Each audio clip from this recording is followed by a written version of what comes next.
Hi, everyone. I'm Sharon Núñez, President and co-founder of Animal Equality. And I'm joined here today by a very, very special person and guest that is Shawn Thomas. And Shawn, for the last 5 years, has led Animal Equality's investigation department worldwide in 8 countries. He is Animal Equality's International Director of Investigations. Hi, Shawn. Hi, Sharon. Yeah, it's great to be here. So investigations are at the core of what Animal Equality does.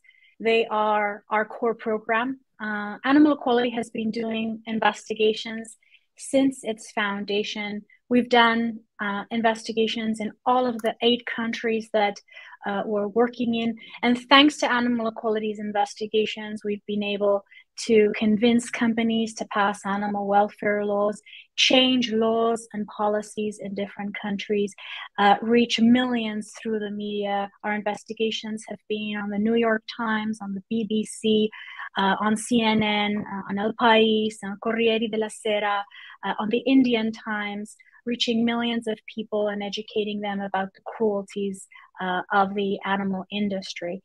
So that's what we're going to be speaking about today. We're going to be answering the questions, your questions that are related to what happens in an investigation, how does someone become an investigator, and the backstage of our investigations department. So I'm going to start with the question for Shawn, and the question is to get us warmed up and talking about this important subject. Shawn, what was the investigation that has impacted you the most? I would have to say it was the first time that I was working undercover at a pig farm. This would be in the late 1990s.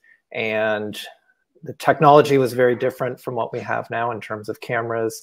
And it was such an intense experience. It was probably the most violent situations that I've ever witnessed. And I learned a lot being on my own, not really having a mentor around me at the time. And so all of the things that I witnessed, which was just horrific abuse of these mother pigs that were kept on a breeding farm in North Carolina, and figuring out how to document this and how to do the actual job of working on a pig farm. It was it changed kind of my view of investigations and how important they are. It was also an investigation that resulted in the first felony animal cruelty charges against workers on a factory farm in the US. So it had this incredible impact kind of emotionally within the legal system. And then I think just shaped how I wanted to conduct investigations in the future. And a lot of what I pass on to investigators now is kind of based from those experiences. Thanks, Shawn. And I also want to mention that Shawn has done investigations in 7 countries worldwide, and he's visited hundreds of facilities. One of the investigations that Shawn participated in with another organization actually resulted in the largest meat recall in the history of the United States, and downed animals not being allowed to be considered, to be consumed, to be considered food any longer. I wanted to talk about an experience that was really intense for me. Between 2011 and 2012, Animal Equality carried out one of the first investigations into rabbit farms to ever be conducted in Spain, and one of the largest investigations in rabbit farms to ever be conducted in Europe. We investigated 72 farms and 4 rabbit slaughterhouses. And of course, rabbits are furry, they're beautiful animals. I felt a very strong connection. But specifically during one of the investigations where I was actually joined by photographer Joanne MacArthur, we went into a farm to take some photos. And as we were leaving, we noticed in one of the big trash cans that there was a plastic bag, and then there was you can see it in the picture there. There was a little bit of movement. So we went over, we opened the bag, and there was a live rabbit. So we took the rabbit, we brought him with us immediately to a vet. We named him Garulo. He was very, very tiny, very, very small. And unfortunately, Garulo died a few hours later at the vet. He was so sick, and his internal organs were so damaged that he couldn't make it beyond the vet, beyond the farm. But I had a very strong emotional connection with that animal, and it reminded me of how animals are so discarded. They're just thrown into the trash when they're still alive, because there's no economic profit that can be made from their lives. And that's something that is very present to us at Animal Equality. We see animals as sentient living beings, and we're fighting an industry that sees animals as trash. Just throw them into the bin, when there's no economic benefit to their lives. So let's go into some of the questions that our followers, our wonderful followers and supporters sent us. I think we can both answer this one, Sean, but you can go first, of course. What led you to becoming an investigator? Yeah, it's I was interested in animal rights since I was a young child. At 10, I tried to become a vegetarian.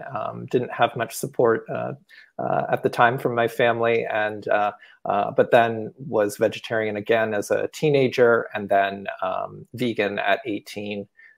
So in about 1990, I was vegan and just getting more involved in animal rights. And at the time, I started a student animal rights group.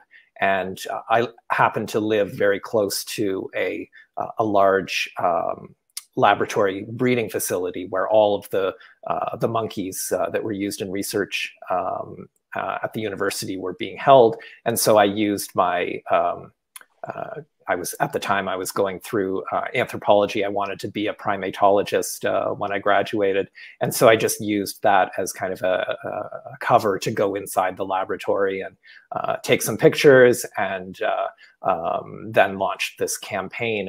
And the more I became involved in campaigning for animal rights at the time, there weren't a lot of images of farmed animals that kind of demonstrated a lot of the things that we were talking about. We were always talking about the fact that pigs are castrated, or they're, like you say, animals are discarded.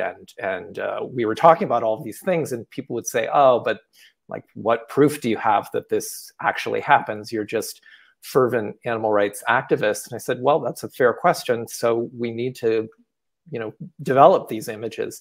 And so that's when I kind of embarked on this journey of just traveling around with a video camera myself, and then became involved with some other larger organizations. And from then on was undercover that entire time. So I always say the only job I've actually had, the kind of professional job I've actually had, is doing investigations. I went kind of directly from university into doing that until joining Animal Equality now and managing investigations. Yeah, well, it's a very important job to have that means so much to animals. My story is similar in the sense that when Animal Equality started, we started in 2006 in Spain. There was almost no footage of what happened inside factory farms in Spain. And I remember we would stand outside Burger King or McDonald's, or we would stand on the main plaza, and we would show these pictures of animals in farms and slaughterhouses in the U.S. Maybe some of them were even taken by Sean. And people would say to us, "Oh, that doesn't happen in Spain. That doesn't happen here." And it became to the realization that, well, it does happen. We know it happens, but we need to show it to the public. We need to have actual footage inside farms and slaughterhouses in Spain. The first investigation we did as Animal Equality was as rudimentary as one of our co-founders, Jose, getting a bus and traveling to slaughterhouses in the north of Spain and filming as much as he could.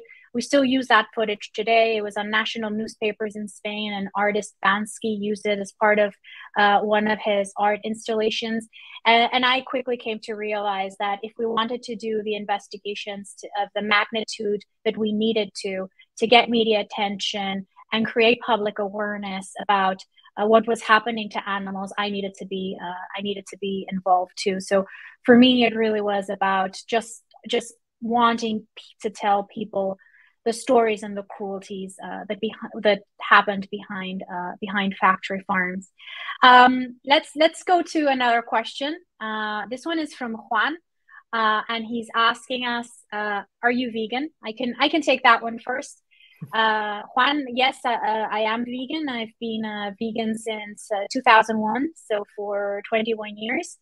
And of course, for me, it's a fundamental part of who I am. I don't understand doing the work that I do, dedicating my life to reducing the suffering of animals and contributing to that suffering in any way. So yes, I'm a vegan. What about you, Sean? I guess that it's a yes too.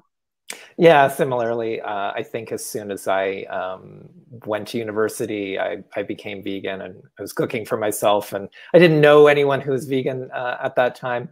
And I know the first nights of living by myself and trying to make vegan food, not realizing how long you had to cook chickpeas before you could eat them was a rude awakening. But yeah, things have changed a bit since then, and it's so much easier to be vegan. There's just no reason not to make that switch.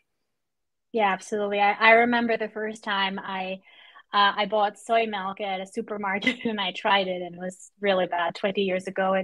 This wasn't here in the US. It tasted like grass, and I was like, oh, this is my life now. But anyway, thankfully there's so many vegan options now. It's so easy to be vegan that yeah, there's a lot of more people that are going vegan. Okay, let's answer this question by Cella. Thanks, Cella, for your question. This one's for you, Sean. What does a typical day as an investigator consist of? Yeah, and so there are a lot of different days, and I would say a lot of them are not the same.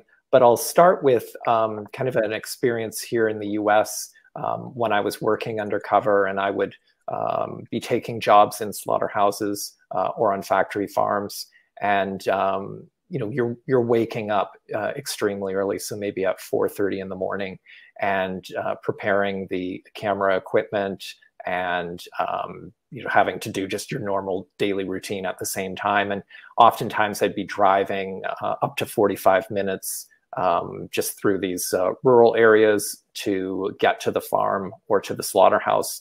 And then you're, you know, at say a pig farm, you're showering in, you're you know, doing all of the work that everyone is doing on the farm. Like if the at the some of these breeding farms, there are litters of piglets being born every day, and so you're just constantly working. Or, you know, at the slaughterhouse, as soon as you arrive, you're bringing cows off the trucks, or with pigs, kind of moving them around constantly. And so it's very intense, and it's a lot of manual labor. Usually our shifts would be anywhere from 8 to 12 hours of work, where you might get 15-minute breaks and then a short lunch break. And so then afterwards, the routine continues. And so if you're working at a farm, you might get back home at about 4:30 in the afternoon, but then the second job begins, and you have to switch back into kind of the clerical work of all of the organization that goes into looking at the files and taking down your notes of what you saw and who did what. And so it's kind of this grueling schedule, and then trying to fall asleep and repeat it over and over again for weeks at a time.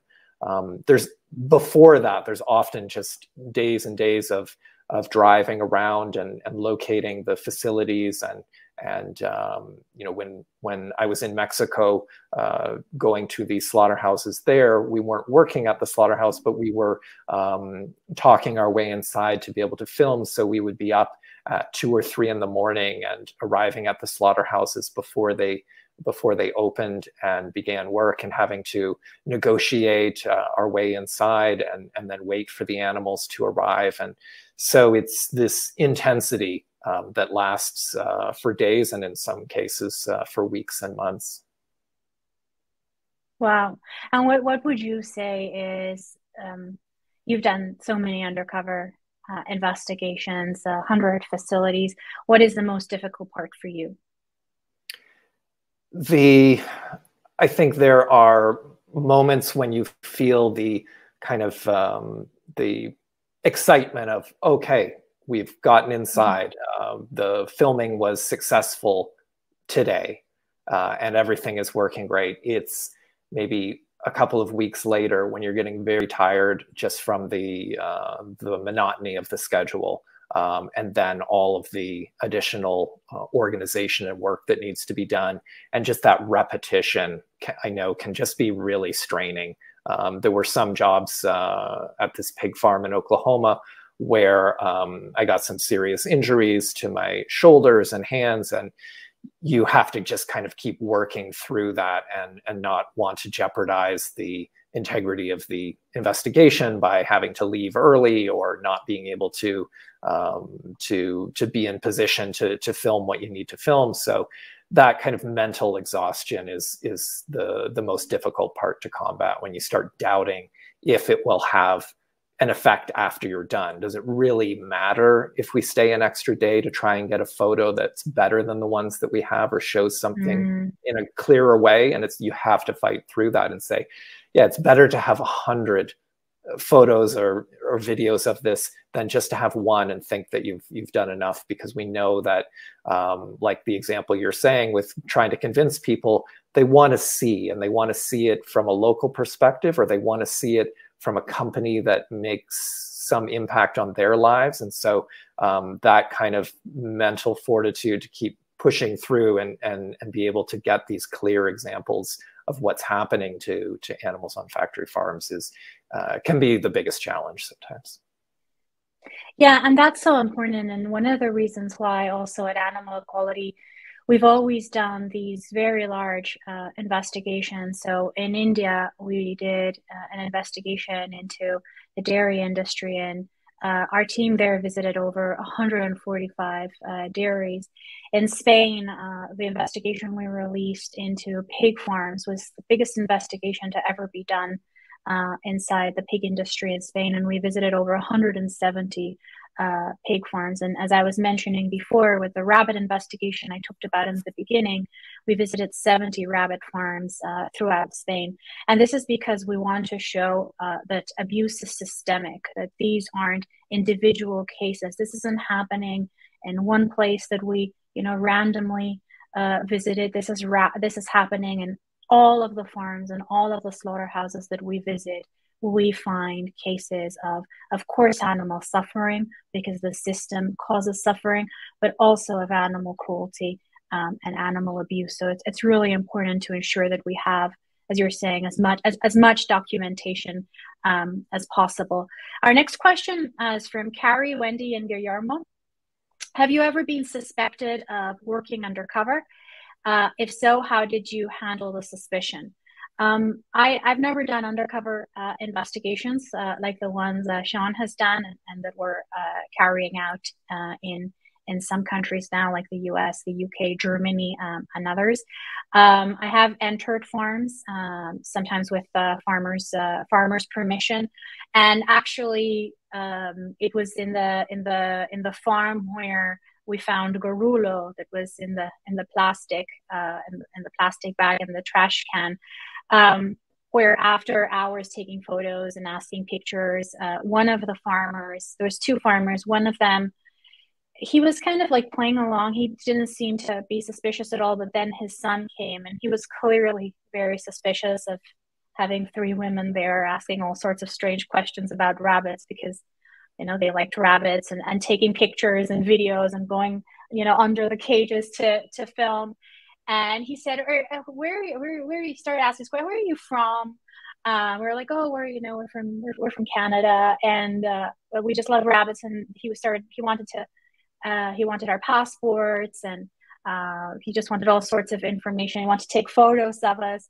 So we suddenly were in a big hurry, and we rushed out and drove away from the farm. And thankfully, it was one of the last investigations we were doing in that area in Catalonia. And actually, that investigation, that 70 farms that we investigated throughout Spain, was one of the reasons why the European Parliament in 2017, I think it was, voted to improve the welfare of rabbits throughout the European Union. That went then to the European Commission, that is like the executive branch of the European Parliament, and unfortunately, they didn't bring forward changes to rabbit welfare legislation as strong as we wanted them. But it was very important for public debate in Spain, public debate in Europe, and most importantly, public debate at the European Parliament. So I'm sure you have a more intense story, Sean. Have you ever been suspected of working undercover, and how did you handle that suspicion? Yeah, it's funny. I never had anyone confront me about working undercover. I definitely worked on farms where there was a lot of talk about what they would do if they ever found an undercover investigator working at the farm. In one place, the person carried a gun in their truck all the time, just a matter of personal preference, and they just said if they ever found anyone, they'd just go to their truck and get the gun and shoot them. At another pig farm that I worked at, in the training for that farm job, they actually played the investigation that I did at the previous farm. These were two huge, it was the top or the second largest pig farming company in the US, and then the third largest. And I'd worked at the second largest, and now I was working at the third largest, and they played the investigation.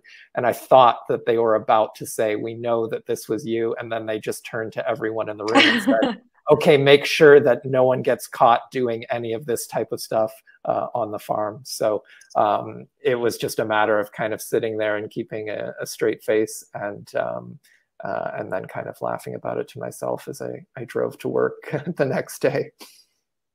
Wow, iron nerves, no, just to stand there while they're showing you this footage and thinking that they're going to turn to you. Did you just stand there, and were you like thinking of something, or I don't know, running out or something, or just like, okay, just let's wait through this one out? Yeah, my impulse actually was to kind of smile a bit when the footage came on, because it was such a coincidence. But I was just staring and with no expression, and just was waiting to kind of say, "Hey, why are you playing this? I don't know what this is about." But they were actually using it as kind of a point to lecture that, hey, watch out, don't get caught on camera like this other company did. Mm-hmm, mm-hmm. So let's move on to a question by Karen and Gabriel. Does it take a certain personality to be able to work as an investigator? What do you look for in candidates? So as I was saying, Sean oversees our investigations department globally in 8 different countries, and he's interviewed and trained dozens, if not, I don't know, hundreds, but definitely dozens of people. So will you give us a little bit of insight into the personality of what you're looking for in an investigator or in a candidate for an undercover investigation, Sean?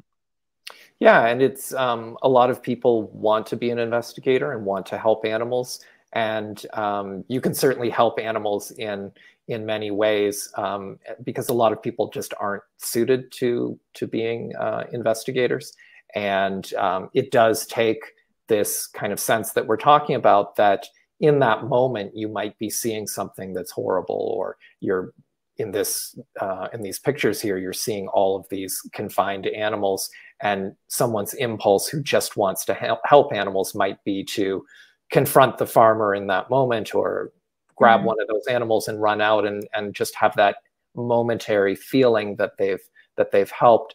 but we're looking for people who have that kind of patience. It's not a sprint, it's a marathon, and just being able to have that kind of sense of composure, to be able to document these things very clearly, and be able to kind of deal with the fact that it's not really an exciting job. I think a lot of people come in thinking that it's very exciting, when a lot of it can just be mundane, whether it's constantly doing research, or just the amount of travel and time away from home that can kind of, really disrupt people's lives. And the kind of disruption to your normal life is why most people end up leaving the job.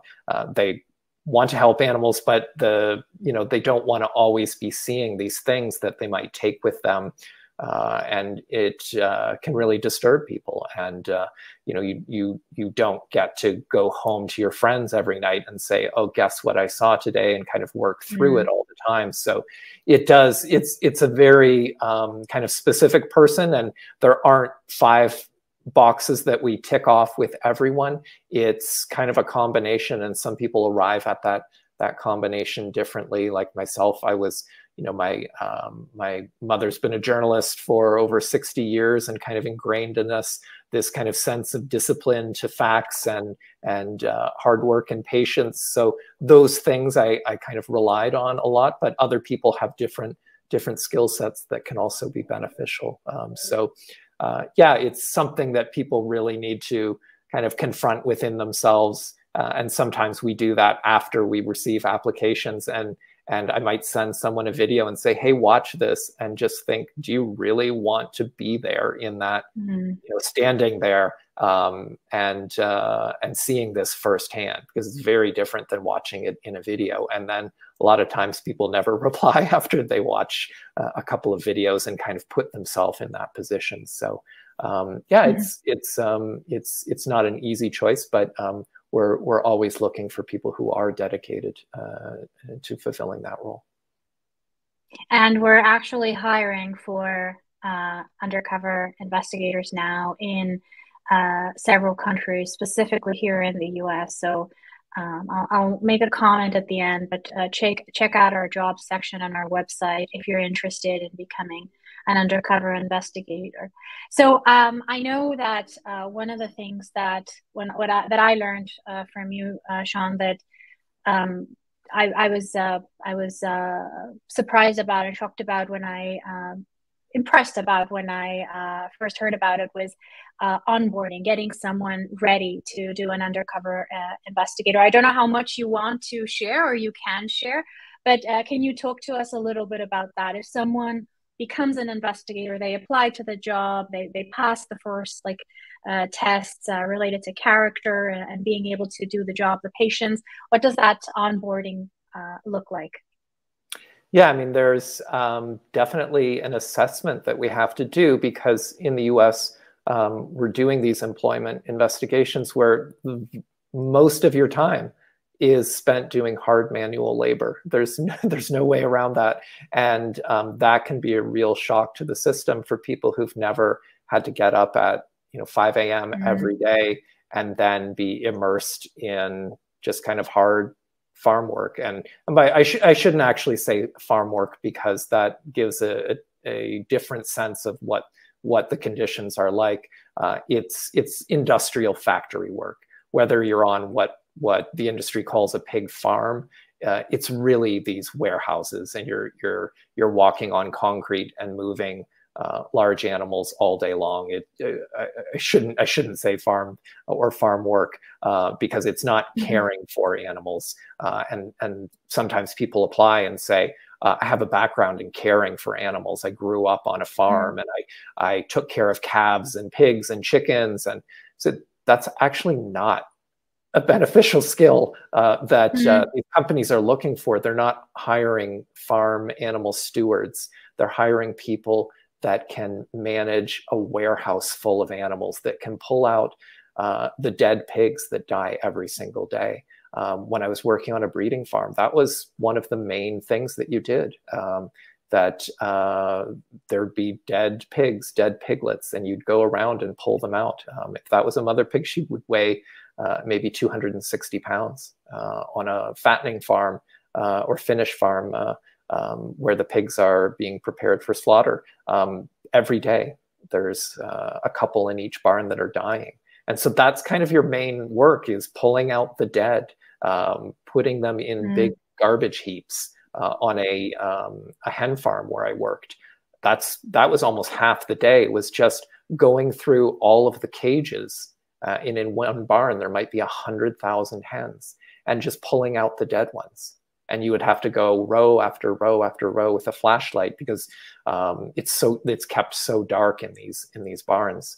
And just pull out the dead ones that have been trampled or had died because they couldn't access water. So when people kind of come in and think, oh, I know how to care for animals, I say, well, this is not what you're going to be doing. It's, can you lift a dead pig and throw them into a dumpster? And so we do a lot of that kind of physical evaluation before we even get into all of the other type of training. Yeah, and people at factory farms aren't generally caring for animals, right? Their animals are a machine that become products or produce products, and it's about making that process as efficient and as fast as possible. So a lot of people are asking, Sean, if you could explain more the duties on the job. Can you go a little bit more into that? What does like a responsibility, a duty, the everyday of an undercover investigator at Animal Equality look like? Yeah, there's a lot of research and preparation. So in all of our countries, regardless of kind of the tactic that we're using, we want to break down these supply chains. We want to understand the relationship between companies.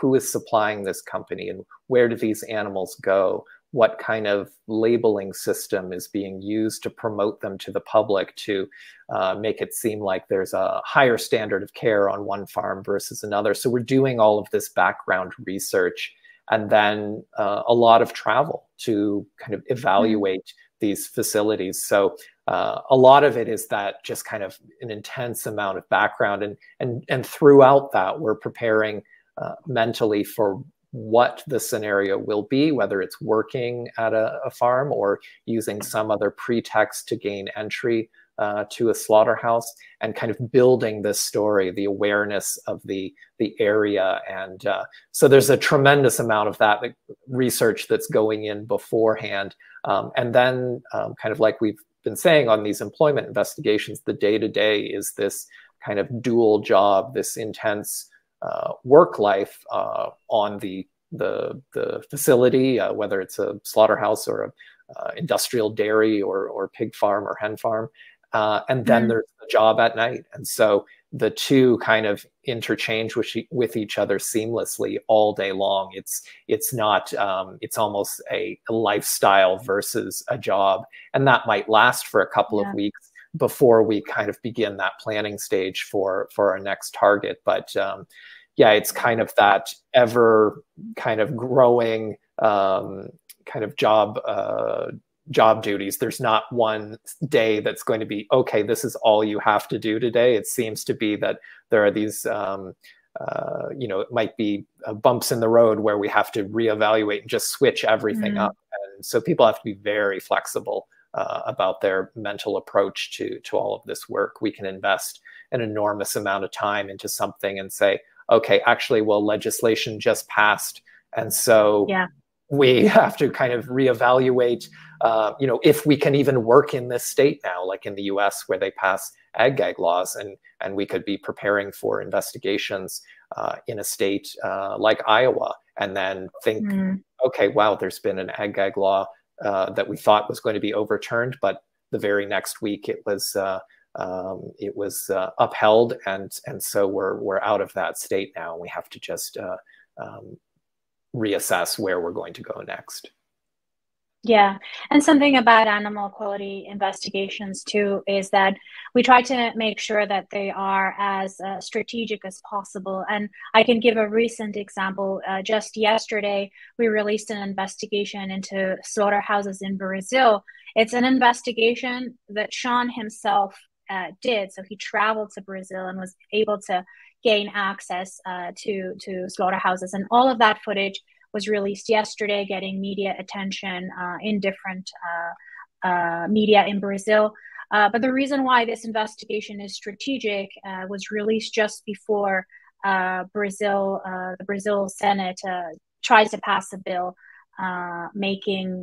getting rid of federal inspections within slaughterhouses in Brazil. So it was incredibly important, and we've seen this throughout the years, where the investigations we've done in Jalisco, for example, in Mexico, investigations that Sean was also participated in, as well as members of our team, are shown in the Congress of Jalisco, with dozens of Congress people watching this footage and voting for the first legislation or the first laws in the first protections for farmed animals in the state of Jalisco and in Mexico, making, for example, stunning animals in slaughterhouses mandatory. So that's critical at Animal Equality. Investigations are at the core of what we do.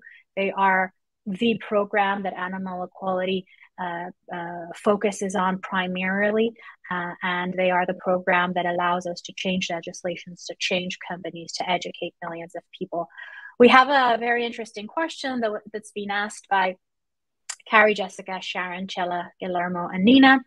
How difficult is it to stand by and see cruelty firsthand and not be able to intervene? How do you remain calm and strong when faced with such difficult situations?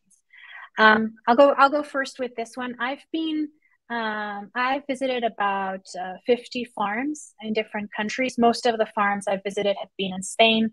Hen farms, a caged hen farm was the first investigation I was ever a part of. Chicken farms, pig farms, cow farms. I've been lucky that I've been able to rescue some of the animals and help some of the animals in these conditions. Animal Equality in Europe carried out what are called open rescues, where we would enter different facilities in Europe, in Spain, in the UK, in Italy.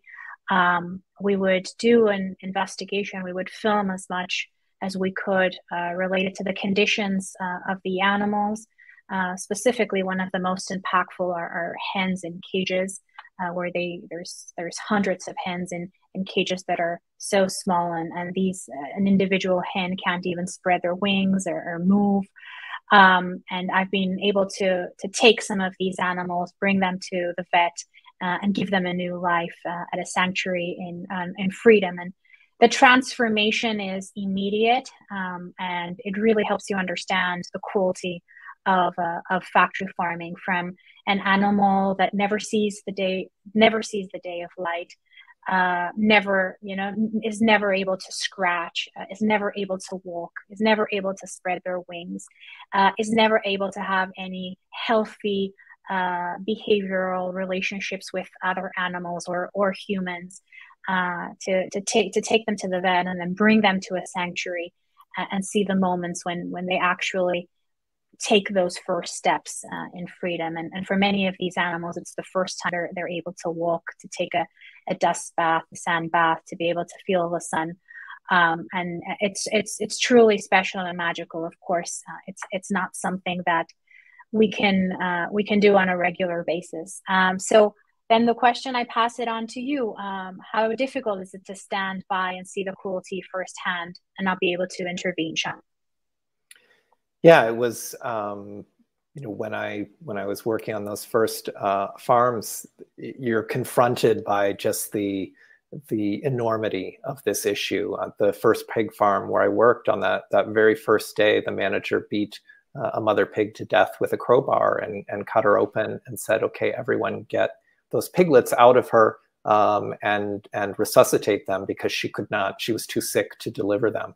And so you're just seeing this world it was so alien to me. And it was such a shock to be watching this animal be killed and then have the person say, okay, now let's save the babies. It was this moral idea that didn't make any sense except for the fact, and what you've been saying, that these are not animals, they are products in the industrial factory farm setting. So of course it makes perfect sense in that scenario for that manager to say, yes, I'm going to kill the mother and then be desperate to rescue those piglets because they are the money for that system. And when I left the farm that first day, I cried driving back home and was just so horrified at what I'd seen. But then I actually said, I'm not going to cry anymore about this, because that's for myself. The tears that I'm shedding now are just for myself. It's not solving the pain of those animals. If I want to help them, we have to show more and more to the world what is actually happening. And just, you have to set aside your own feelings in those moments. I don't tell that to everyone. I just say that that's for myself, what I expect. And if I want to continue on and do this, then that was kind of the commitment that I made in that moment. Thank you for sharing that. There's some questions that are coming up on the chat that I want to make sure we get to, and I'll go back to some of the other questions that our supporters have asked. So a lot of people are asking, how do we choose which slaughterhouse to investigate? Yeah, and that kind of goes back into the research strategy that you were talking about, in terms of we're wanting to link with legislation, whether it's like what we're doing in Mexico, where the investigations are the basis for legislation that is proposed. And we've been so successful in Mexico. It's absolutely amazing how we're fueling that legislative process. Or in Brazil, where we want to counteract measures that are being passed that will reduce protections for animals. So in Brazil, they want to remove inspectors from slaughterhouses and allow slaughterhouses to do self-inspection. It's very similar to a program that's in the test phase in the US, and it's a high-speed slaughter for pigs. And it allows companies to increase the speed, do self-reporting for many of the points in the slaughterhouse, and we want to be able to counteract those things. So we would want to be able to do the research into which slaughterhouses are part of this program, or which slaughterhouses are connected to a company that we want to influence. So all of that goes into this kind of larger matrix that we're trying to use to strategize and have the most impact with these investigations. Yeah. Going back to the thanks for that. That was one of the questions. I wanted to make sure that we get to some of the questions that people are asking live at this time. And thanks everyone who was watching and interested in this such important topic for animals. I wanted to go back to the cruelty firsthand and not being able to intervene. You can't always, or very seldom actually, can you rescue an animal. And again, this is something that we've done only in some countries in Europe. But I also remember once we did an investigation with actress Rooney Mara, and she wanted to see firsthand what was happening inside chicken farms and pig farms because she's a vegan, she's an activist, she's an incredible advocate for animals. And we went into pig farms in the UK and chicken farms. And I remember particularly there was this facility we were in, and the mother pigs, the sows, were in what are called farrowing crates, and these are the cages, the crates where they give birth, and where they're with their baby piglets for some weeks before the pigs are taken to be raised, and then finally after 4 to 6 months to be sent to slaughter. And I remember while we were there, and this has happened many times as I visited pig farms. One of the female pigs, when she started giving birth to the pigs, so we were filming it, just seeing the scene of this mother, this mammal giving birth to her piglets in a metal cage is very impactful. But as she was giving birth, one of the piglets generally, the mother gives birth, and they take a few seconds or a few minutes to get to where they can suckle and be close to her mother. But one of the piglets had got wrapped up in the placenta, and I was able to go into the farrowing crate. I was, of course, wearing a biosecurity suit and untangle this piglet and bring him closer, bring him or her close to the mother for him to be able to suckle. And it's the process of giving birth that is so important, right? So we give it such importance as humans, and we see that in animals. It's just, another part of the process that we want to make as quick and effective as possible. And it doesn't matter if some of the piglets die during the process, because the only thing that matters are the numbers, that they reach certain numbers. Okay, they're being told that there's 10 minutes left, so I'm going to move on to some of the questions that got the most asked. One of them that I want to get to, Sean, is how are investigators able to cope with what they see, and what resources are available to them?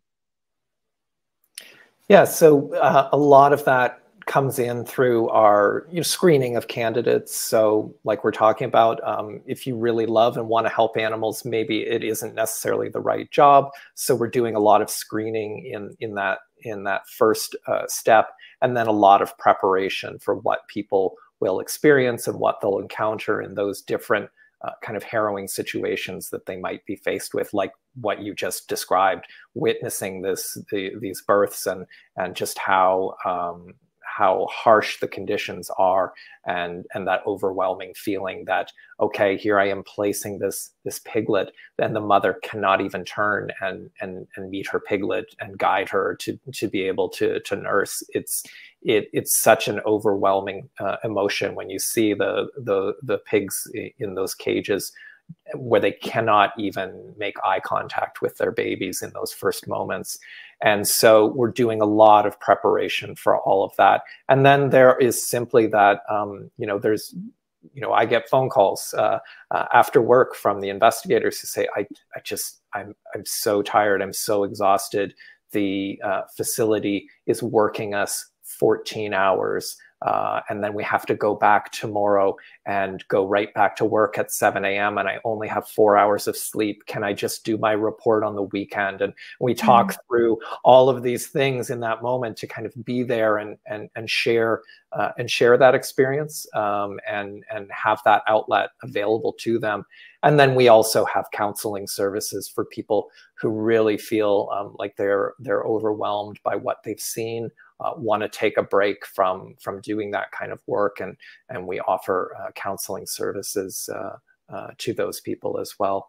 But it is a very difficult thing to be a part of, and most of that just comes from the intense amount of preparation that we're doing, so that people aren't overwhelmed in those moments. Stephanie asks, were you ever able to get any farms or slaughterhouses shut down? Yes, absolutely. And I think we've calculated that thanks to Animal Equality's investigations, about 90 facilities have closed. So Animal Equality did an investigation into the dog and cat meat trade in China. And then we worked, after that investigation, we worked with authorities in the country, and we managed to get 44 stalls in a market that were selling cat and dog meat closed.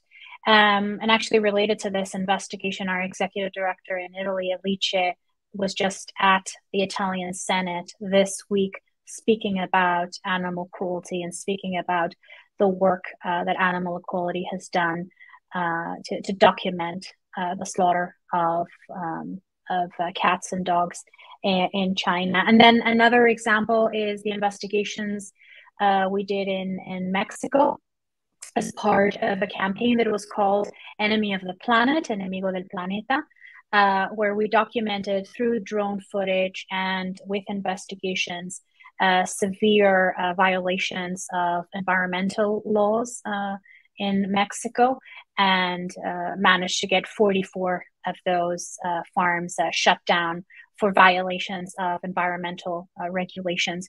So this isn't necessarily one of our key strategies within the organization. We always want to make sure that we're able to achieve system change, so getting rid of cages, improving the welfare of chickens, passing laws, passing legislation that protects animal welfare, farmed animals broadly.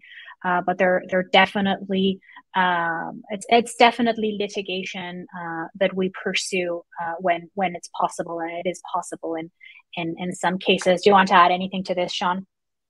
Yeah, and it's, we don't always have the perfect response from law enforcement. In the US, it can be very difficult to have them engage on some of these issues. We might see this horrific cruelty and someone from that community says, oh, well, what you're watching is just what happens on a farm, and you're just too sensitive. And so a lot of these investigations, what we're trying to do is break down this barrier between the fact that animal cruelty laws are not designed just to protect dogs and cats. They're meant to prevent cruelty to all animals. And a lot of law enforcement are not aware of that. They think, oh, well, if it happens at a slaughterhouse or inside this large company factory farm, then I don't even have the right to go in and do an investigation or challenge what they're doing. And so we have to do a lot of work with them to say, hey, actually, the law is there. It's there to protect animals. And you're just thinking that because they are going to be killed for meat, that they shouldn't be protected at any point along the way. And it's an error. And one of our most recent efforts to kind of further our investigative goals is with the Foster Farms lawsuit that we filed in California because law enforcement was unwilling to engage with us on the cruelty that we documented at the Foster Farms hatchery in California. We are now filing or have filed a lawsuit to seek damages as a result of that company's actions in their hatchery. Yeah. Talk to us a little bit, Sean. This is a question from Munawar that I want to make sure we get to. What are your thoughts on ag laws? Yeah, ag laws are just very blatant barriers that the industry lobbies for. So the factory farming industry and the meat industry lobbies for these laws to prevent activists, journalists, anyone from taking pictures of animals in a factory farm or a slaughterhouse. There are various versions of these laws right now. They're active in a couple of states, Montana, North Dakota, Iowa, Missouri, Arkansas, and Alabama.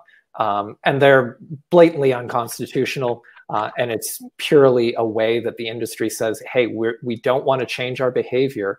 We want to continue our way that we make immense amounts of profits from the suffering of animals. And so what we'll do is we'll just have a law that protects us in a unique way, that restricts activists or groups like Animal Equality from even doing these investigations. So we're part of coalition efforts to overturn these laws and been successful most recently in North Carolina. And I think we'll see these laws fail the test in the courts, but in the meantime, it does restrict our ability to even show the public what happens to animals in these situations. We're coming up to the end of our time, Sean, but I want to ask you a more general question. What is in the future of what's your vision for the future for Animal Equality's Investigations Department? Yeah, we're always expanding the ways in which we conduct investigations, and we've used drones extensively in the past, and we've used them to kind of make the connection between these large factory farming facilities and the environmental impact that they have and the pollution that they create. We've also used different types of cameras to show with the 360 cameras to kind of create this immersive journey into slaughterhouses and factory farms. So kind of the next phase of that is some of it is just following on our core principles of just being out there in more places. Mm-hmm. That just does take a lot of resources. The more we're able to put people out into the field and keep them there and get them to, like you were saying before, to present some of these investigations, we might have to go to 100 facilities and spend all of these hours, all of these weeks and months traveling, and that's incredibly resource intensive. And so we're spending a lot of time now finding the right people and doing this type of training and preparation so that we will be more impactful and be able to expand our programs in all of the countries. And that's the way that we can influence people's behavior the most, I believe. Thank you so much. And I just want to thank everyone who's watching and reinforce that undercover investigations are at the core of who we are and what we do at Animal Equality. Sean has been leading and doing investigations for over 20 years. All of Animal Equality's executive directors have participated and actively work overseeing and working with Sean to do investigations. Overall, we've investigated over 500 facilities in all of the 8 countries that we're working in. And just last year in 2021, Animal Equality presented 19 investigations, and we hope to continue doing. We will continue doing this groundbreaking work around the world, because this is what animals need from us. So thank you so much, everyone, for joining. I ask you to please continue supporting this strong, serious, professional, dedicated work that Animal Equality's done, led by Sean, and reach out to us. You have our website, animalequality.org, if you have any questions about our work. And thank you so much, everyone, for asking, for participating, and for being part of the change that animals need. Thank you. Thank you, Sharon.